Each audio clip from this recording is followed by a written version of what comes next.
iniciar. Debes saber que un podcast es un formato gratuito que se distribuye por la red y lo puede escuchar cuando quiera. De regreso a su casa, Con los amigos, en el almuerzo mientras hace ejercicio. o de camino a la discoteca. Donde quiera. Yo Confieso es una radionovela, o mejor, una audionovela que realiza el periódico El Espectador. Antes de seguir, debe tener presentes 3 advertencias. Primero, los hechos relatados aquí son producto de la ficción. Por lo tanto, su parecido con la realidad no será más que una coincidencia. Segundo, para escuchar mejor le recomendamos usar audífonos, utilizando tanto el auricular izquierdo como el derecho. Por último, los personajes fueron interpretados por los periodistas de la redacción de El Espectador. Disfrute el capítulo.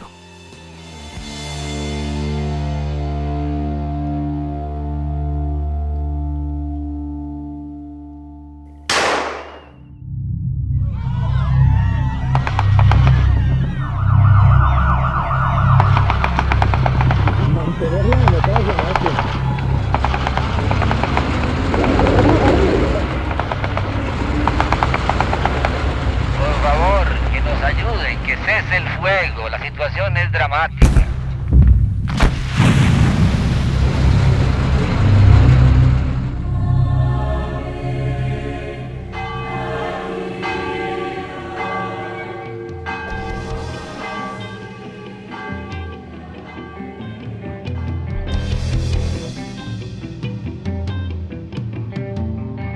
Yo confieso ante Dios Todopoderoso. Capítulo 1. Hágase tu voluntad.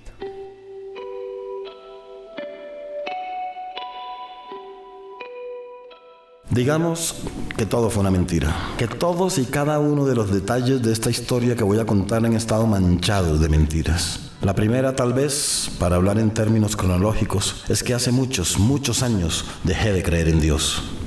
He sido un farsante, lo admito, y pese a que en un principio, cuando empecé a dudar de Dios, de los mandamientos, de la Biblia, los ángeles, la Virgen y la Iglesia, me sentía fatal si me decían padre o sacerdote, o me hacían venias por el respeto que inspiraba mi sotana mientras iba por la calle. Con el tiempo me acostumbré a sonreír con gesto de benevolencia. Hasta ensayé ese gesto ante el espejo de mi habitación, en el seminario, escuchando el Ave María de Händel, cuyos compases me llevaban a un infinito y profundo estado de éxtasis. A decir verdad, bien podría contar mi vida a través del Ave María de Händel, porque en cada una de las etapas que he vivido ha estado presente, con diferentes motivos, por supuesto, y sobre todo con distintas interpretaciones por mi parte. La primera vez que lo oí, en el colegio, volé. Me sentí santo, me creí santo, olvidé mis pecados y decidí que iba a ser santo, que algún día en un altar, acompañado por una orquesta de cámara, iba a elevar el cuerpo y la sangre de Cristo hacia Dios, mientras Händel y su Ave María se metían en mi cuerpo, por mis venas, por mis huesos, y me elevaban para enviarme algún día a sentarme a la diestra de Dios Padre. No sé si sobra decir que en aquella época, comienzos de los años 80, no había internet, solo discos, y que para comprar uno había que ahorrar unos cuantos meses. Por aquel entonces, yo vivía en Barranquilla en la casa de unos tíos, pues mis padres se habían quedado en Sincelejo, donde yo pasé mi infancia, rodeado de gallinas, cerdos, burros, vacas. Mi tío se llamaba Ernesto, era borrachín. Mi tía Eulalia, una de aquellas señoras devotas de antes que creían que con oraciones e idas a misa iban a solucionar sus problemas. Mi vida con ellos fue un preámbulo del infierno, con noches alcohólicas, peleas, promesas jamás cumplidas, música de papayera a todo volumen y llantos, muchos llantos. Cada vez que oscurecía se iniciaba mi infierno.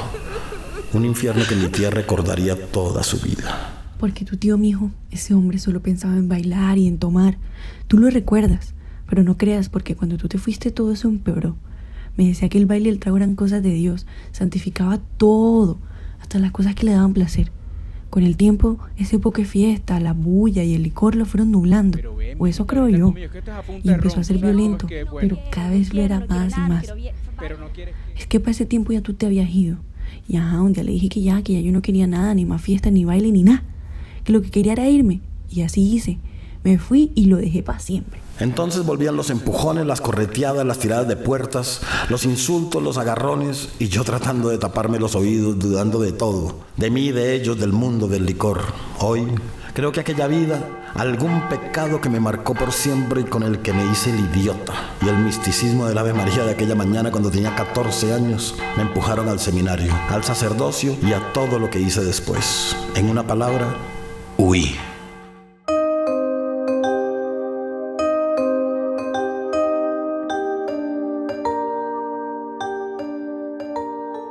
El día que me fui de la casa, mis tíos me despidieron con lágrimas de emoción, pues estaban convencidos de que iba a encontrar a Dios y de que ellos lo iban a hallar a través mío.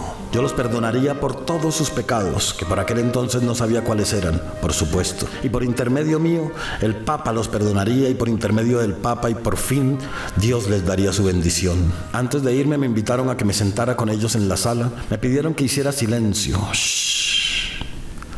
Y pusieron en el tocadiscos el Ave María de Händel. Yo me asomé al viejo tocadiscos Philips de mi tío y me embelecé mirando cómo giraba el long play de Händel. Y vi girar a Händel y a la Virgen María, los vi, sí, aunque nadie me crea, aunque yo mismo me empeñe en pensar que no fue así, que me lo inventé. Con cada giro mi alma o lo que fuera eso que me hacía sentir se aclaraba. Si había Dios, yo lo vi esa tarde. Lo vi metido entre los diminutos surcos del disco que mis tíos me habían regalado y lo sentí dentro de mi cuerpo. Esa tarde, como ninguna otra hasta hoy, fui santo. Y permanecí siendo santo cuando me despedí de beso y abrazo de mis tíos y luego en el taxi que me llevó al seminario. Y fui más santo aún cuando entré por el místico portón de la avenida Séptima y subí las escaleras de la entrada con los jardines a mi lado e ingresé en el vestíbulo principal del edificio. Fui santo cuando el prelado superior me dio la bienvenida, cuando uno de sus santos acólitos se llevó mi maletín y me entregó un juego de ropa, cuando me vestí de monaguillo y cuando recé para acostarme a dormir. Santo, santo, santo era yo, y santo era el Señor, y santo el monaguillo, y santo el prelado, y aquellos ladrillos sin mácula, y la Biblia que estaba sobre mi mesa de noche, y el rosario, y la túnica, y las sábanas, y el armario, y la ventana desde donde miraba la montaña. Viví en estado de santidad durante más de 2 años. 2 años. Y hago énfasis acá en que esos 2 años fueron, tal vez, los mejores de mi vida. Viví en la santidad y por lo tanto viví en la mentira. Y esa mezcla demoníaca me hizo pleno. Por supuesto que yo no era consciente de nada de eso. Vivía mi santidad con plenitud y punto. La vivía y la veía por doquier. Estaba convencido de que cada día sería más santo y por lo mismo más pleno. Incluso llegué a creer que en algún momento podría hacer milagros, y tanto creer en esa posibilidad me hizo empezar a descreer en Dios. Tanto esperar afectó mi fe. Era estúpido, lo sé, pero era así. Mis expectativas eran sobrehumanas y sin embargo yo pensaba que eran normales. Cuando fueron pasando los días, las semanas, los meses y no hubo milagros, empecé a decepcionarme, poco a poco, lentamente, muy pero muy lentamente. Pese a todo, seguí creyendo, y cuando me atacaba el escepticismo, miraba hacia otro lado, igual que cuando me atacaba el pasado. Pero allá afuera estaba el mundo, y el mundo era un inmenso letrero que me decía que no había milagros y que a cambio de milagros había otras cosas. La segunda estocada fue un libro, Demián, de Hermann Hesse. Un seminarista a quien llamábamos Tartufo me lo prestó una mañana, mientras íbamos de viaje hacia Zipaquirá para cantar con el coro, del que hacíamos parte en una misa conmemorativa por los muertos de las minas de sal. Demián me llenó de bofetadas, me tiró al piso, me hizo entender la diferencia entre el mundo blanco y bonito que vivía y el mundo con sus pecados, el del letrero gigantesco. Por mucho tiempo pensé que yo no podría comprender los pecados del hombre común. Sí, los pecados del hombre común si no vivía en el mundo de los pecados, si no lo conocía, si no caminaba sus calles y hablaba con su gente, la gente común. Ahora que lo recuerdo, me detengo en eso del hombre común y caigo en cuenta de lo pedante que era. O de lo pedante que sigo siendo. De lo pedante que somos los curas. Porque en el fondo, digan lo que digan, detrás de nuestra voz suave y de nuestros zapatos viejos y de nuestros libros y nuestro olor a encerrado, nos sentimos superiores a la gente de la calle, a los que están más allá de nuestros muros. Somos arrogantes, quizá los más arrogantes de la especie humana. Nos creemos enviados de Dios, nada más y nada menos. Yo me lo creí. Iba por la vida flotando, pero no flotaba por misticismos ni por fe, flotaba porque era enviado de Dios. Dios me había elegido por mis virtudes, por ser precisamente distinto a los demás. Todos los elegidos somos arrogantes, aunque nos vistamos de pastores y nos llamemos pastores.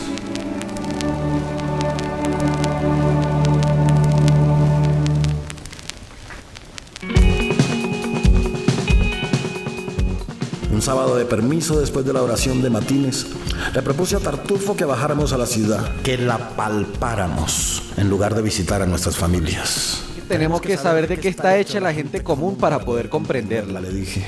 Y él me miró, sonrió. Estás hablando de conocer el pecado, ¿cierto? Me interpeló. Le respondí que no sabía si esa era la palabra ni el concepto, y para convencerlo, le comenté que ya en menos de un año nos íbamos a ordenar de sacerdotes y que tendríamos que oír los pecados de la gente, sus cuitas, sus problemas. Vecino, Le dije, ¿para qué vamos a ser sacerdotes? Está bien, padre Andrés, está bien. Me contestó Tartufo con cierto tono irónico. Entonces nos vestimos de gente común, aunque yo creo que en ningún momento logramos pasar desapercibidos. Dos muchachos juntos, de pantalón de paño y pelo muy corto, de suéter al cuello y zapatos negros, podían ser cualquier cosa menos gente común, sin saber nada del mundo de la fiesta, ni de los lugares, ni de los bares que había. Le preguntamos a una señora de una panadería por algún lugar para tomarnos unas cervezas y para oír música. La señora sonrió. Pues por las cervezas y la música pueden quedarse acá, pero me late que ustedes van por algo más. Y le subió el volumen a un vallenato de los tiempos de UPA. Nos señaló un bar a unas 10 cuadras. Se llama Bongocero. Vayan, mijos, vayan.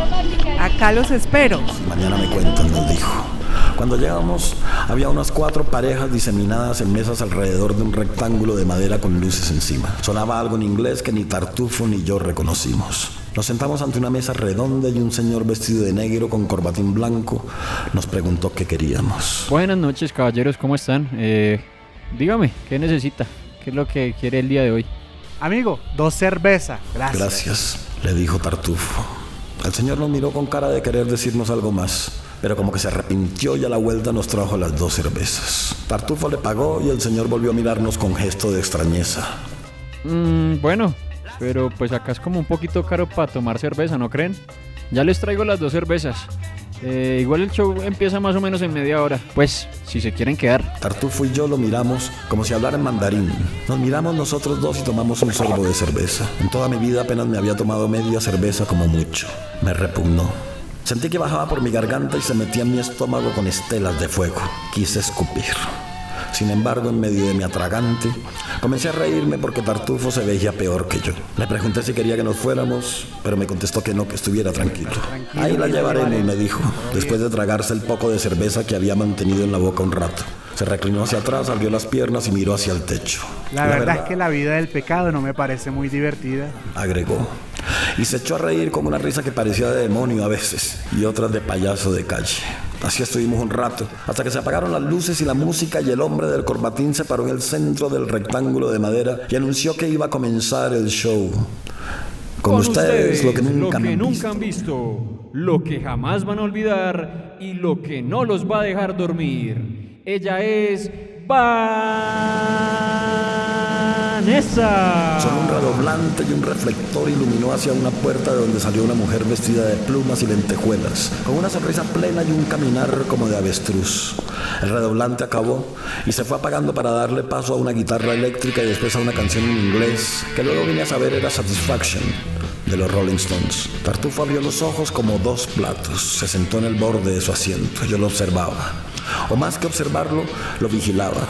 Y de reojo veía a Vanessa, que había empezado a bailar y a hacer figuras con sus capas de plumas. Se acercaba cada vez más a nosotros, se inclinaba hacia adelante y provocaba a Tartufo, que ni siquiera pestañeaba y estaba a punto de caerse de su silla. En un momento, Vanessa nos dio la espalda, lanzó sus plumas lejos y se desabrochó el brasier. Los Rolling Stones dejaron de sonar. Se apagó la luz. Yo pensé en José Alfredo Jiménez, susurré y los mariachis callaron. Y entre aquella canción, las rancheras en general, la oscuridad, la mujer que había desaparecido y el silencio que había caído sobre todo el bar, me sentí protegido. No supe de qué ni por qué, pero protegido. Hasta que irrumpió otra canción que jamás había oído y volvió el reflector de antes y sobre todo regresó Vanessa. Regresó y caminó hacia nosotros de nuevo con las manos cruzadas sobre su pecho y una sonrisa que nunca logré descifrar. No sabía si era parte de su show o una burla o una provocación o una fina coquetería, la verdad. Ni antes ni después sentí lo que sentí con Vanessa y su sonrisa. Si aquello era el pecado, pensé, pecaría. Y pecaría hasta morir. Sentí el pecado por toda mi piel y hasta por mis huesos. Estaba como hipnotizado. La vi, recorrí sus piernas, subí por su cuerpo, suspiré para que levantara los brazos y se destapara, y cuando lo hizo, huí. No le di tiempo ni a Tartufo, ni al señor del corbatín blanco, ni a Vanessa, ni a nadie de que me detuvieran. Salía a las carreras cada vez más aliviado, cada vez más alejado del infierno. Me había salvado, pensaba. Apenas me detuve en la puerta de la tienda de la señora que nos había hablado del bongocero, que ya estaba cerrada con rejas y varios candados de distintos tamaños y colores. Me senté en un murito a recuperar el aire. Me sentí un poco culpable por tartufo y más culpable aún por mi debilidad. Temblaba. Unos novios pasaron frente a mí tomados de la mano. La mujer me miró. Su mirada me llevó a Vanessa. Y el recuerdo de Vanessa al pecado una vez más. Volví a correr. No dejé de correr hasta que llegué a las puertas del seminario y le toqué en el vidrio de la caseta de vigilancia al viejo Roberto, el portero, que debía estar ahí sembrado desde antes de que hubieran construido aquel edificio. Hombre, lo siento, don Roberto. Perdóneme, pero es que no había nadie en la casa y tuve que volver. Tuve que volver, le dije. Y él me respondió, ay, estos muchachos. Dizque seminaristas. Se van de farra y luego vuelven entre las piernas. Don Roberto lo sabía todo. Siempre lo había sabido todo. Veía el alma de uno y lo que había dentro solo con mirarlo. Entré a toda prisa tratando de hacer cara de fastidio por haber tenido que devolverme. Don Roberto me seguía con una linterna. Me preguntó, oiga, señorito Andrés, ¿y usted cuándo es que se piensa ordenar? Mi hermano, yo creo que por ahí más o menos en unos 3 meses. Bueno, me busca, señorito Andrés, que tengo algo para usted. Oiga, venga, agarre unos palitos de hierbabuena y los mastica, para que se le pase ese aliento a pola que tiene. Antes de dar vuelta me dio una palmada en el hombro, sonrió y cerró la puerta. Cuando ingresé a mi cuarto y cerré con llave, volví a la vida. Volví a mi vida y a mí mismo, a Dios antes que nada, y a la santidad, a la limpieza, a la dulzura, al bien, al camino recto, al Ave María de Händel y a Händel. Pero en menos de un minuto sentí que no estaba a la altura de nada de eso. No era limpio, ni claro, ni recto, y mucho menos santo. Estaba en deuda con Dios y con Händel. Lo había estado desde mucho tiempo atrás, desde la época del colegio. Me acosté en mi diminuta cama. Las sábanas tenían una que otra arruga, las saqué y las volví a poner. Una mínima imperfección era una ventana abierta que se podía abrir más y más y llevarnos al infierno, solía decirnos el prelado Aristizábal, el más viejo de nuestros mentores. Tal vez tenía razón, pensaba, mientras comprobaba que no hubiera una sola arruga en el tendido. Un principio de pecado lo llevaba a uno a un pecado, y después a otro y a otro y a otro más. La arruga era una ventana abierta al comienzo de la vida de los pecadores, sí. La primera arruga había sido mi oficio de alquimista en el bachillerato, con todas sus consecuencias. Vanessa había sido la cuota inicial de mi vida de pecador en el seminario, porque creí aquella noche, y la noche siguiente, y durante muchas noches, tantas que ya ni sé cuántas fueron, jamás la iba a olvidar. Y si no la olvidaba, iba a querer volver a verla, tal vez hablar un poco y después un poco más. Así fuimos siempre los humanos, y así era yo. Buscábamos algo más después de un algo. Jamás nos sentíamos satisfechos. Y eso, lo comprendí con el tiempo, no era necesariamente negativo. Estar en busca de es un aliciente. Lo que nos hace levantarnos y aguantar los días a los otros. Lo que nos hace aguantarnos a nosotros mismos. Vanessa empezó a convertirse en mi motivación. De ventana entreabierta pasó a ser ventana abierta del todo, y luego puerta y portón y túnel y recibidor, sótano, terraza, balcón, sala. Esa noche traté de ahuyentar su imagen con un libro de San Agustín. No lo logré. Veía las letras y donde decía santidad, yo veía pecado. Y donde decía amor por el otro, yo veía amor por Vanessa. Y donde decía compasión, yo veía pasión. Me dormí cuando ya tenía que levantarme para las oraciones de la hora de maitines. Y aunque sabía que si llegaba tarde tendría que atenerme al castigo de 3 latigazos en la espalda y 6 horas de calabozo, dormí otro rato. Pensé que nadie sabía de mi regreso, pues en últimas estaba en mi día de permiso. Me equivoqué. Don Roberto había anotado mi ingreso la noche anterior y había informado que yo estaba en mi habitación. Él mismo me había abierto las puertas. Así que después de las oraciones de la madrugada, el padre Benito tocó a mi puerta. Cuando la abrí, estaba como una estatua con su túnica negra, un rosario entre las manos y una Biblia. Me dijo con tono de hielo: esto le puede costar la ordenación, novicio Andrés. No, excelencia, excúseme, me sentía mal. Me siento muy mal. Le respondí. Tosí hacia un costado, temblé y me tomé las manos para hacerle creer que sí estaba temblando. Di 2 pasos hacia atrás y me tiré a la cama convencido de que estaba enfermo. No le creo nada, novicio. Sin embargo, por si acaso y para que no haya ningún escándalo, llamaré al enfermero Pinzón para que dé fe de su estado. Si usted no está enfermo, va a tener que sufrir las severas consecuencias de su mentira y de su actuación. El padre Benito habló en tono de sentencia, sin entrar a la habitación, y se retiró.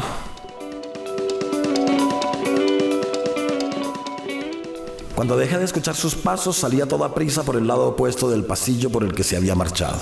Tenía que encontrar a Pinzón antes que él y pedirle, suplicarle a cambio de lo que quisiera, que me declarara enfermo mortal. Lo más mortal que se le ocurriera, lo más mortal que pudiera. Cuando llegué a la enfermería, vi y oí detrás de una cortina blanca 2 sombras que conversaban. Me sentí morir, claro. En menos de un segundo vislumbré mi expulsión del seminario y me vi caminando sin rumbo por la ciudad. Desesperado, tomé unas pastillas que había por ahí y me eché al piso agarrándome de la manigueta de una puerta, tosiendo como un enfermo de tuberculosis, y llamé a Pinzón. Enfermero, por favor, que me muero, no puedo. Por favor. Me muero. No puedo, se lo ruego.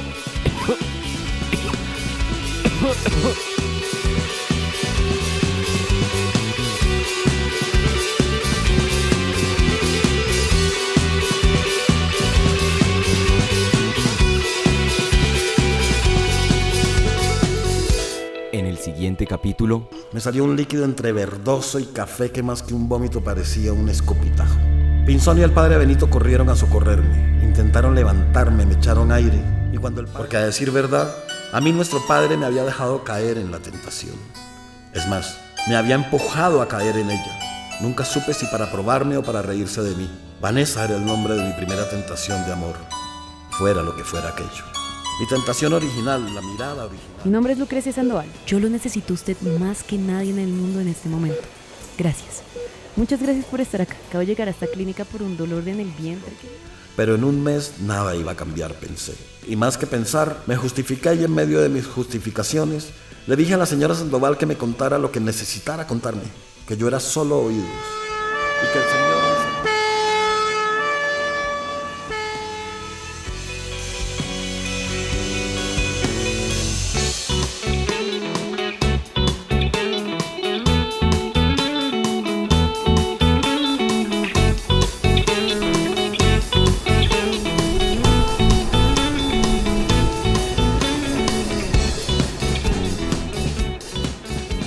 Yo Confieso es una audionovela realizada en el periódico El Espectador.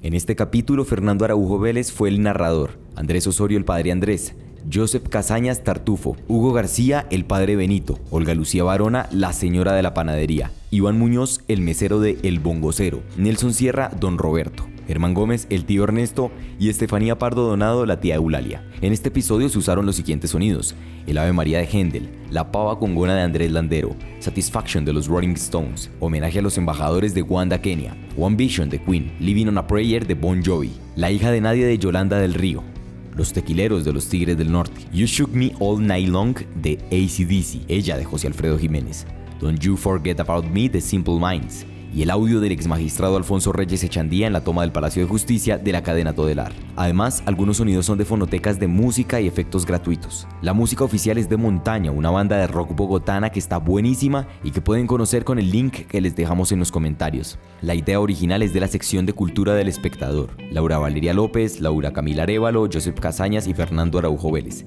El libreto es de Fernando Araujo Vélez, el diseño sonoro y la edición son de David Guarín. La producción es de Laura Camila Arévalo y David Guarín. Gracias por escuchar el capítulo.